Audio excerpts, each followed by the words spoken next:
Пресс-центр ОМВД Таджикистана по городу Душанбе сообщает о задержании по подозрению в мошенничестве кассира одной из авиакасс и так называемого посредника. Задержанные, по словам ведомства, искусственно завышали цены на авиабилеты на рейсы в Россию. По вышеназванному факту задержаны дважды ранее судимый 56-летний житель города Вахдата Нуриддин Шарипов и кассир авиакассы компании «Зуртур» 31-летняя Кадирова, говорится в сообщении. Правоохранители также сообщили, что искусственно завышенные цены на авиабилеты стали причиной возмущения граждан.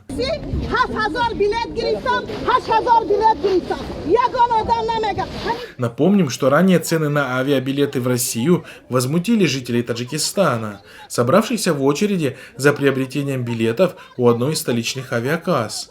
Несмотря на то, что таджикское правительство объявило о стоимости билетов до Москвы официально и пообещало, что цены не превысят установленную цену в районе 4000–4500 самани.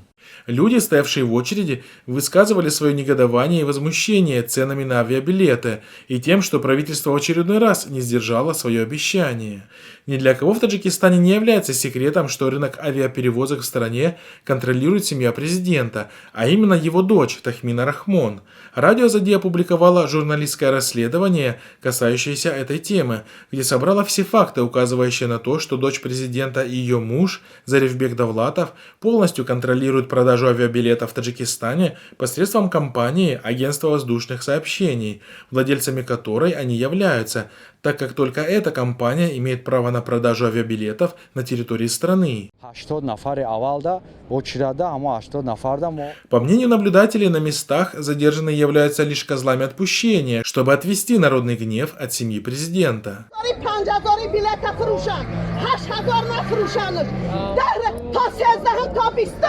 ماهی اپریل پال نفروخته گیای 8000 سامانی فروخته گیای بینه